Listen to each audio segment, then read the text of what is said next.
Hello, everyone. This is criminal profiler Pat Brown, and I really want to put to rest this crazy stuff that's running around on YouTube right now and across the internet. What am I talking about? I'm talking about the story of Meghan Walsh, who's claiming her father, John Walsh, has stolen her baby with the help of very high up people.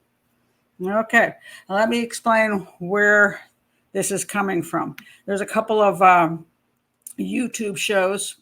And this is one of the problems with YouTube, because I looked at the comments and people are just jumping on board going, oh my God, this is so horrible. How a horrible man John Walsh is, stealing his daughter's child. I mean, oh, the poor woman. And then, oh my gosh, there's all the sex trafficking going on. And these children are being stolen from the birth parents by CPS and they're being trafficked. And oh, Lord.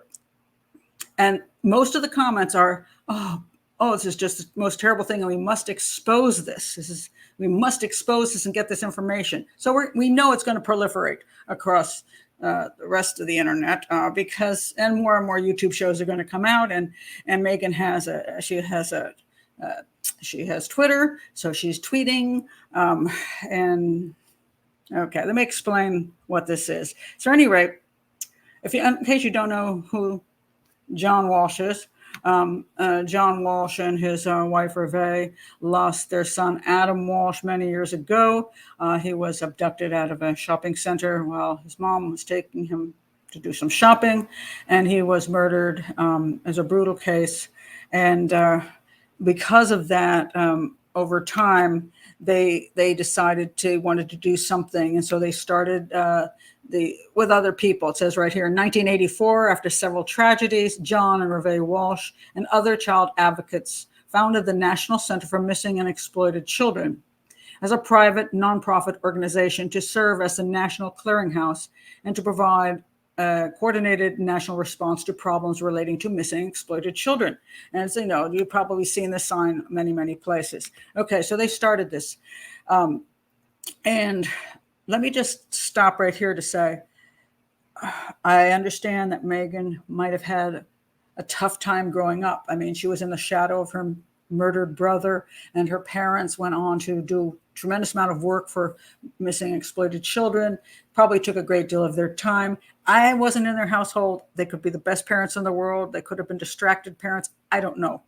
But clearly, over time, she was not terribly happy with her upbringing. She says she loves her parents, but she seems to blame them for some pretty scary stuff. So what she's saying at this point, there's another, let me find the other one here. This is the other video that came out. Oh, wait a minute, let me do the first video. Yeah, let me do the first video first. This is Must See, Meghan Walsh, John Walsh child custody case. All right. And you can see this is her on the left with her 5-day-old baby. And what happened was after the baby is 5 days old, the little girl, the police showed up at the door with a notice to take the child. And she fought them for about 45 minutes of this video, finally let them in. The social workers were there, and she finally had to turn that baby over. All right. How did this all come about, you say? Well, she claims it's her father. Her father did this in retaliation. Apparently, she's accusing him. She said, well, first I started asking questions about how my brother disappeared. And I don't even know what that's about. Because she asked questions, he decided to retaliate. That's sort of the story.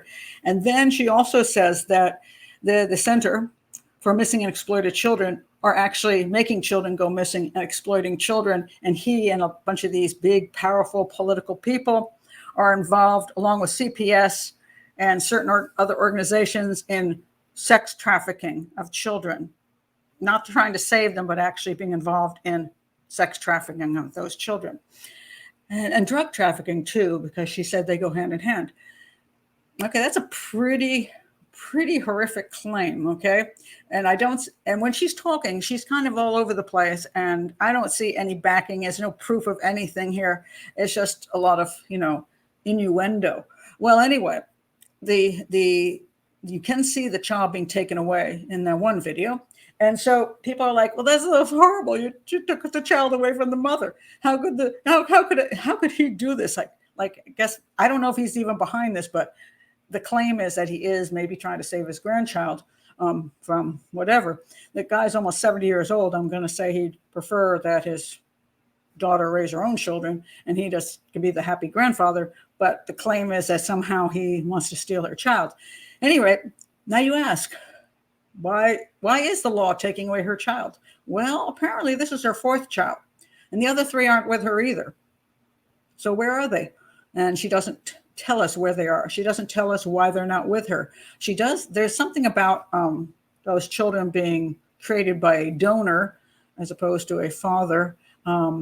So I don't know what that means either, but they're not with her. And now she's on the fourth child, and the child's a little baby, and they're already taking the baby away from her.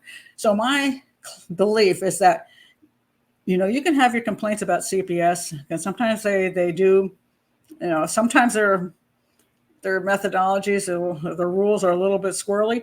I personally think so. But when they come and take your little baby away, there's something going on here that she's not telling us. Some reason that there were some rules she had to follow because because the other children were already taken away. Something was wrong. I don't know. It's a mental illness, drug issues, both. I don't know. But something's wrong for CPS to be taking away your baby. Okay. Now, it is true that sometimes foster care system, when CPS takes your child into foster care, they can end up getting abused. That's true. There has been physical and sexual abuse of foster children. Why is that? Well, that's because when you have a lot of children being taken away from their parents for good reason, because they're drug users and because they're mentally unstable and the children are not being cared for or being neglected or abused, you have to find them a place to stay if they don't have good family to help them. And you got to get foster parents. And there's only so many good foster parents. And then there's some not so great foster parents. And there's foster parents who like the money more than the kid. So once in a while, maybe more often than we like, a child ends up in a situation which isn't that much better than the birth parents' home. However, if you birth parents, if you want your children not to be taken away from you by CPS, plan to have your children when you're stable. Don't do drugs. Don't do other things that leave your child in a situation where the government thinks they have to step in. Okay? So apparently, Meghan, you screwed up there. I don't know what's going on with you. I just know there's a problem. Now, I want to go on just to talk about the one other thing she's saying, that the center, and let me put that back up here for you. The Center for Missing Exploited Children is actually in sex trafficking and drug trafficking. No, they're not. Are there some bigwigs in there who making money? Probably.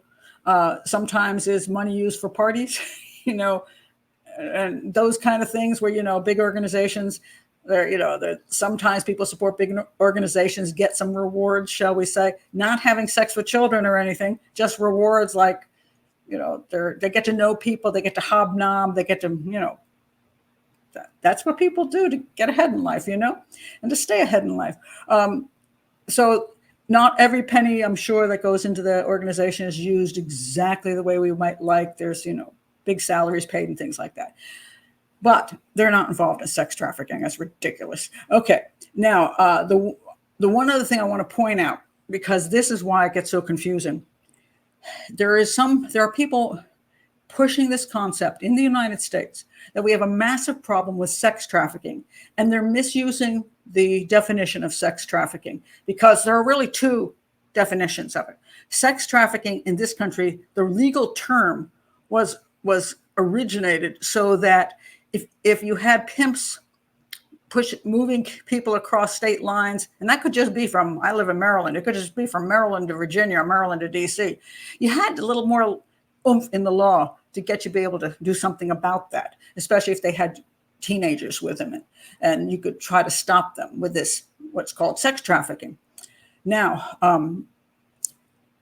the sex trafficking, the people who are going crazy about this stuff in this country, what they're calling sex trafficking is some big, massive organization, some I don't know, secret organization, including like the center and who knows what other large groups of people. And they're stealing children, and then they're trafficking them to rich people so they can have sex with little boys and girls. And this is a huge thing in this country, all these children being stolen and blah, blah, blah, blah, blah. No, they're not. That is not what sex trafficking is in this country. Let me show you what it is. All right. This is what we always used to think of as prostitution, pimp-controlled trafficking. Essentially, you see some ladies out on the street corner, and they're in the fishnet stockings and the boots and the very short skirts or hot pants, as we used to call them. Those are prostitutes, and they usually have a pimp because they're out in an area of the city where somebody controls the area.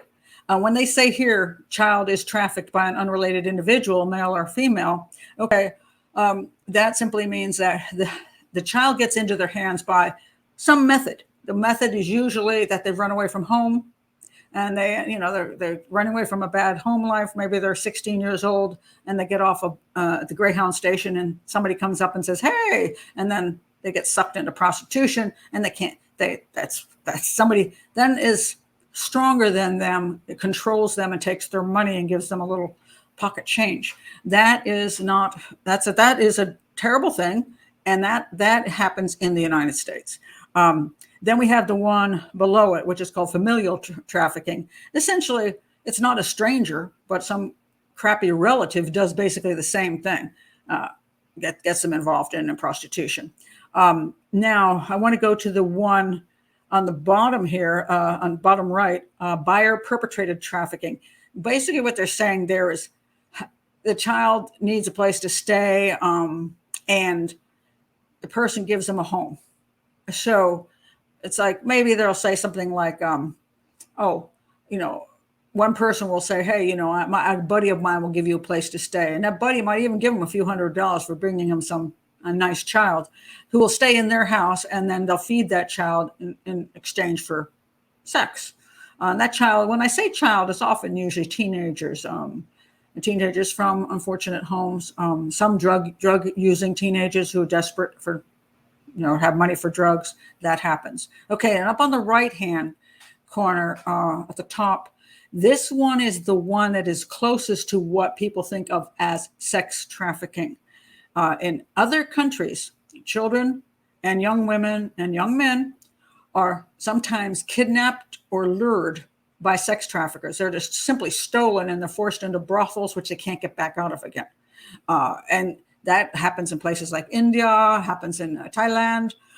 It's pretty nasty, and it happens where there's great poverty. So that sometimes the parents will even sell their child into the sex trade because they need to feed the other children in the family. Poverty is the reason you have that kind of thing. In this country, we don't have that so much. What we do have, the rare sex trafficking where somebody is actually forced under the guise of, let's say, for example, so there's been a thing where Chinese women were told they could get into the United States and be given a job. They thought they're getting a regular job. And when they arrived in the United States, their passports were pulled, and they were told, you're going to do this for such a period of time until you pay off your debt. Then you get your passport back, and then you don't have to prostitute any longer. That happens. Also coming in from Central America with the coyotes, they will bring some young women across the border and then immediately take advantage of them and prostitute them out. That is the kind of trafficking which is more similar to outside of the United States. But it usually isn't done with U.S. citizens. It's done with people who are not U.S. citizens. So if you read that one on the right, gang control trafficking, a child is trafficked by a member of a gang or trafficked by a gang. Gangs leverage their organizational structure, violence, and local and national and international networks to instill fear and loyalty in the child victim. And we even in Maryland, near where I live, we have some gangs here. And what they'll do is they'll get some of the young women who are here illegally, and they will force them into like the gang will say, "Hey, you're going to be doing this," and they don't have anybody to protect them, so they have these little mini brothels in like an apartment, and they take advantage of those young women. Okay, and young women could be 14, 15, 16. That is kind of sex trafficking that if you're going to say non-U.S. citizen type that's in this country. But what she's talking about is these big organizations like her dad and gosh knows who else she thinks is involved in this, actually trafficking U.S. children by stealing them from the birth mother and trafficking them as little babies and 3-year-olds and 4-year-olds, and servicing top politicians and so on and so forth. And this is the kind of theory that people just love this kind of stuff. And no, it's a very rare thing that kind of thing even occurs. And if it does occur, it occurs in a very, very controlled, small way, because to be able to traffic to that extent in this country, to do what she's claiming, you're not going to get away with it. And that's why she can't come up with any facts. She can't come up with anything to support this. This is all very nebulous. And if you listen to that particular discussion that goes on, let me put it up again. Which one is it? Yeah, this one. This particular podcast or YouTube. None of it makes any sense. It's just a whole bunch of stuff being said that doesn't, it's like no facts. It's just like, and then this could happen. That I think it's because such and such. I couldn't even follow it, but people are eating it up, and I want you not to. Okay, so it's nonsense. Don't go there. There are real problems, and we always need to focus on the real problems and do something about the real problems, and not waste our time with things that are just ridiculous.